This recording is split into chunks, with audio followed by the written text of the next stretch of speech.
Hello all, and today we are on a journey back to ancient Rome, to the reign of Nero Claudius Caesar, a ruler whose name is synonymous with tyranny and extravagance.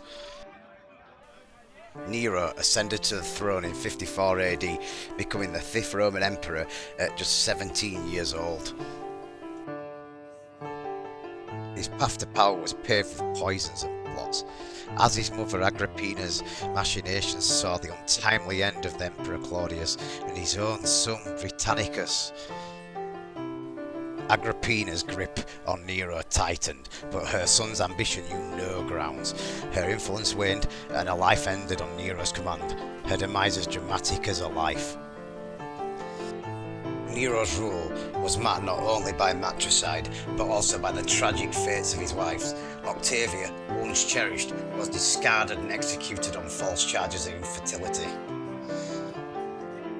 Poppaea Sabina, Nero's second wife, met an even grimmer fate.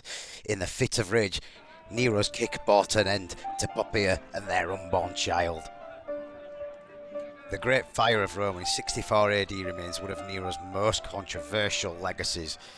As the city burned, Nero was said to have performed on stage indifferent to the suffering of his people. As Rome was engulfed in flames, Emperor Nero, far from the chaos, strummed his lyre and sang of the fall of Troy, and that later tales would twist into legend of a mad emperor indifferent to his city's plight. In the fires of the aftermath, Nero sought to rebuild Rome in a grandiose fashion, constructing the Domus Aurea, a palace of complex and unparalleled extravagance.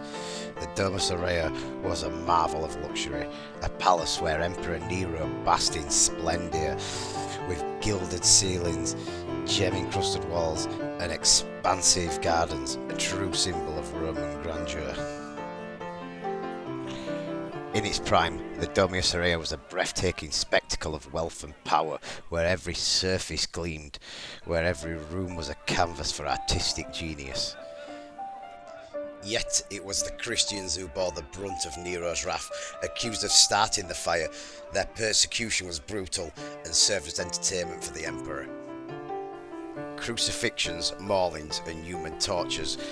These were the horrific spectacles that lit the night skies of Nero's Rome. Nero's passion for the arts was as strong as his cruelty. He fancied himself a poet, musician, and a charioteer, often forcing his aristocracy to endure his performances. His participation in the Olympic Games and other competitions where he claimed victories often seemed more of a result of his status than skill. Nero's reign came to a tumultuous end in 68 AD as revolts and betrayals led him to take his own life, uttering the words, "What an artist dies in me." As the curtain falls on the tumultuous life of Emperor Nero, we are left to ponder the echoes of his reign, a figure shrouded in infamy. Nero's legacy is a complex tapestry of artistry, tyranny, and humanity's timeless struggle for power. His death marks not only the end of an era, but also a reminder that the impermanence of the empires and the enduring lessons they leave behind.